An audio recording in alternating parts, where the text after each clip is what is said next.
Bismillahirrahmanirrahim. Assalamu alaikum. We have started Constitutional Law 2, which is included in LLB Part 4. Constitution law 2 subject के दो parts हैं. Part 1 है constitutional history of Pakistan, जिसमें कि current constitution जो कि हमारा 1973 है उससे पहले की जो भी कॉन्स्टिट्यूशन अडॉप्ट किए या जो भी लीगल फ्रेमवर्क ऑर्डर्स अडॉप्ट किए उस वो सारी हिस्ट्री पढ़ेंगे. और पार्ट 2 में कॉन्स्टिट्यूशन ऑफ पाकिस्तान 1973 जो कि हमारा करंट कॉन्स्टिट्यूशन है उसके फीचर्स वगैरह और उसको डिटेल में पढ़ेंगे. पार्ट 1 जो कॉन्स्टिट्यूशनल हिस्ट्री ऑफ पाकिस्तान है उसके सिलेबस की आउटलाइन जो है उसमें इंक्लूडेड है गवर्नमेंट ऑफ इंडिया एक्ट 1935 का, इंडियन इंडिपेंडेंस एक्ट 1947 का, objectives resolution 1949, reports of the basic principles committee हैं, कॉन्स्टिट्यूशन ऑफ पाकिस्तान 1956 का है और कॉन्स्टिट्यूशन ऑफ पाकिस्तान 1962 के अलावा लीगल फ्रेमवर्क ऑर्डर 2002 डिटेल में पढ़ेंगे. पार्ट 1 हम लोग कॉन्स्टिट्यूशन हिस्ट्री ऑफ पाकिस्तान को इन डिटेल स्टार्ट करते हैं. सबसे पहले हम लोग गवर्नमेंट ऑफ इंडिया एक्ट 1935 को देख लेते हैं. गवर्नमेंट ऑफ इंडिया एक्ट 1935 एक बहुत बड़ा स्टेप था, एक माइलस्टोन था एक कंप्लीट रिस्पॉन्सिबल गवर्नमेंट बनाने की तरफ. इससे पहले इसका बैकग्राउंड थोड़ा सा देख लेते हैं. गवर्नमेंट ऑफ इंडिया एक्ट 1935 से पहले गवर्नमेंट ऑफ इंडिया एक्ट 1919 था, ठीक है, लेकिन वो बहुत ही शॉर्ट था और सेटिस्फैक्ट्री नहीं था. उसकी वजह से कॉन्स्टिट्यूशन रिफॉर्म्स की जो डिमांड्स हैं, जो मुतालबात हैं आइनी इस्लाहात के, वो दिन ब दिन बढ़ते गए. तो इसको फिर टैकल करने के लिए इस प्रॉब्लम को इस काम को यानी कि इस एक्ट 1919 को रिव्यू करने के लिए और इसको अमेंड करने के यानी कि इसमें तरमीम लाने के लिए काम जो है टास्क वो साइमन कमीशन को दिया गया.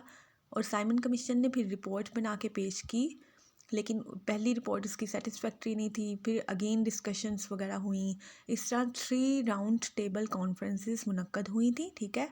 और उन राउंड टेबल कॉन्फ्रेंसेस में जो थर्ड राउंड टेबल कॉन्फ्रेंस में डिस्कशन हुई थी वो फाइनली बिल में फिर अडॉप्ट कर ली गई और बिल पास कर लिया गया ब्रिटिश पार्लियामेंट से, जो ultimately government of India act 1935 बना. क्योंकि लॉ पहले बिल की सूरत में बिल के फॉर्म में होता है और फिर वो पास होता है पार्लियामेंट से रॉयल एसेंट हासिल करने के बाद. क्योंकि उस वक्त ब्रिटिश इंडिया था तो ब्रिटिश में रॉयल एसेंट किंग की एसेंट किंग और क्वीन जो भी रॉयल्टी थी उसकी एसेंट के बाद जो बिल फाइनली लॉ में बनता था. अब इसकी इम्पोर्टेंस देख लेते हैं गवर्नमेंट ऑफ इंडिया एक्ट 1935 की. इसकी इम्पोर्टेंस ये है कि इसका मेन एम तो हम लोगों ने जैसे देख लिया कि रिफॉर्म्स लाना थे, जो आइनी इस्लाहात लानी थी, जो कमियां उस 1919 के एक्ट में थी वो अब पूरी करनी थी. और फिर to provide further provisions to Government of India Act 1919. और this was one of the lengthiest act of India at that time, ठीक है, क्योंकि ये कम्प्रीहेंसिव एक बनाया गया था. जो सारी लेकुनास थे गवर्नमेंट ऑफ इंडिया एक्ट 1919 में उसको कवर अप करने की कोशिश की गई थी. और ये second milestone towards a complete responsible government after the act 1919 था. क्योंकि पहला एक्ट 1919 में कोशिश की गई थी कि रिस्पॉन्सिबल गवर्नमेंट बनाया जाए, लेकिन वो फिर उसमें लेकुनास थे और वो सेटिस्फैक्ट्री नहीं था. डिमांड्स बढ़ती गई कॉन्स्टिट्यूशन रिफॉर्म्स की. और फिर ये सेकंड माइलस्टोन अचीवमेंट थी towards a complete responsible government की तरफ. अब हम इसके सेलिएंट फीचर्स देख लेते हैं. Salient features of government of India act 1935 के ये हैं कि सबसे पहले तो ये रिटर्न एक्ट था और इस एक्ट में 14 पार्ट्स थे, 10 शेड्यूल्स थे, 321 सेक्शंस थे. फिर इसने creation of all India federation, इसने इंडिया की फेडरेशन बना दी थी, ठीक है, ऑल इंडिया फेडरेशन इसने बना दी थी. और फेडरेशन कंसिस्ट करती थी ब्रिटिश इंडिया पे और उसकी स्टेट्स, ठीक है. और प्रोविंशियल ऑटोनॉमी इसने दे दी थी, यानी कि सूबाई खुद मुख्तारी इसने कायम कर दी थी. प्रोविंशियल लेवल पे इसने डायरार्की के सिस्टम को ख़त्म कर दिया था. डायरार्की का सिस्टम हम आगे थोड़ा डिटेल में पढ़ लेंगे कि ये डबल गवर्नमेंट का होता है.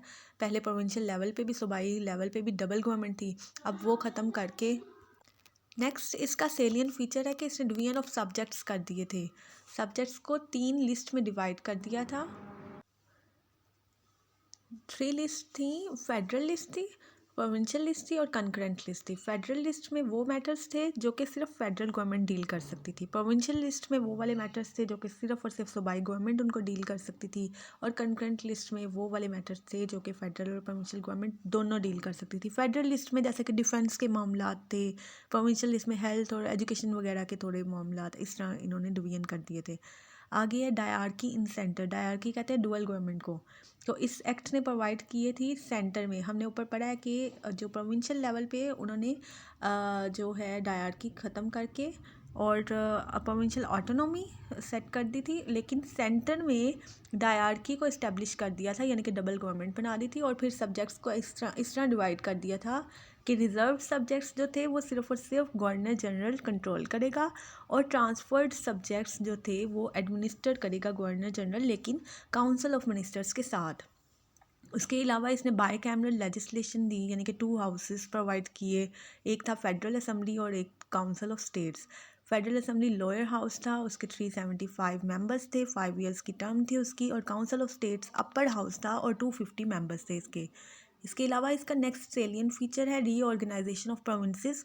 इसने थोड़ा सा प्रोविंसेस को रीऑर्गेनाइज किया, कुछ सूबों को नया बना दिया, कुछ सूबों की तकसीम को थोड़ा इस तरह चेंज किया। तो इसने रीऑर्गेनाइजेशन प्रोवाइड की। Sindh was separated from Bombay. Bombay से सिंध को अलहदा कर दिया गया। और separation of Burma. The act 1935 provide separation of Burma from India. India से बर्मा को अलहदा कर दिया। Protection of minorities and women, और वोमेन को भी और अक़लियतों को भी तहफ़्फ़ुज़ फ्राहम किया गया इस एक्ट के ज़रिए। Introduction of direct election system.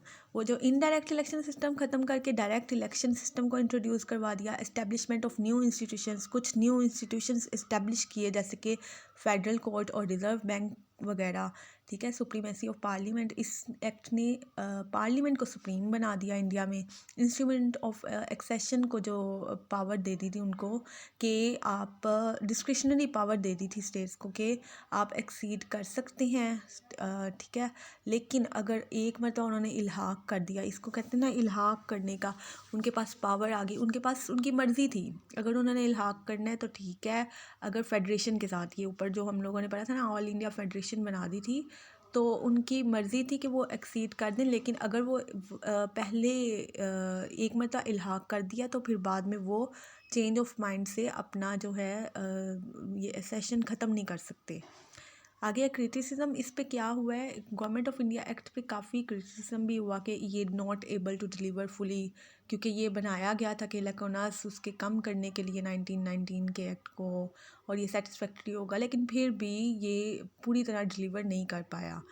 Condemned by everyone. फिर ये एक्ट भी जैसे 1919 पे थोड़ी क्रिटिसिज्म था, और उसके बाद कॉन्स्टिट्यूशन रिफॉर्म्स की डिमांड आने लगी। इसी तरह इसको भी हर एक ने कंडेम किया, यानी कि तनकीद की इस पे, और थोड़ा इसको कहा कि रिफॉर्म्स चाहिए।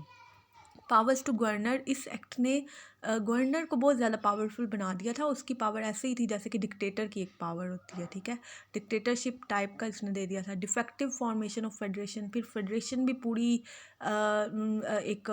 उसकी फेडरेशन फुल फेडरेशन जिसे कहते हैं वो नहीं उसने, बल्कि डिफेक्टिव एक फॉर्मेशन की थी। क्यों? क्योंकि एंट्री जो थी कंपलसरी कर दी थी प्रोविंसेस के लिए। सूबों के लिए तो लाजमी था कि वो फेडरेशन का हिस्सा बने, लेकिन ऑप्शनल था स्टेट्स के लिए, जो कि ऊपर भी हमने पढ़ा है। इंस्ट्रूमेंट ऑफ असेशन जो है वो स्टेट्स के लिए था। स्टेट्स के पास डिस्क्रिशनरी पावर थी, यानी कि उनकी मर्ज़ी थी वो सीट करें या ना करें, लेकिन एक मता सीट कर दें, बाद में वो कैन नॉट बी सीट। लेकिन जो प्रोविंसेस थे, सूबे थे, उनके लिए तो कंपलसरी था, लाजमी था कि वो फेडरेशन को ज्वाइन करें। Fail to provide proper federal structure. फिर वही वाला मसला आ गया कि प्रॉपर इसने फेडरल स्ट्रक्चर नहीं प्रोवाइड किया। Refuse to grant self determination. Indian people के लिए सेल्फ डिटर्मिनेशन, क्योंकि वो सेल्फ डिटर्मिनेशन चाह रहे थे, अपनी अलहदा से आइडेंटिटी चाह रहे थे, हिंदूज़ भी एंड मुस्लिम्स भी। तो ये वो भी ग्रांट नहीं कर पाई और इसने रिफ्यूज़ कर दिया था। और lack of flexibility in legislation. और लेजिस्लेशन में भी जो तरामीम वगैरह करने के लिए या फिर उसको नई अमेंडमेंट्स को अडॉप्ट करने के लिए वो भी फ्लेक्सिबिलिटी इतनी नहीं थी। तो ये हमारा गवर्नमेंट ऑफ इंडिया एक्ट 1935 था, जिसको आज हम लोगों ने डिटेल में पढ़ा है। नेक्स्ट क्वेश्चन इंशाल्लाह नेक्स्ट टॉपिक के साथ इंशाल्लाह फिर से हाज़िर होंगे। अल्लाह हाफ़िज़।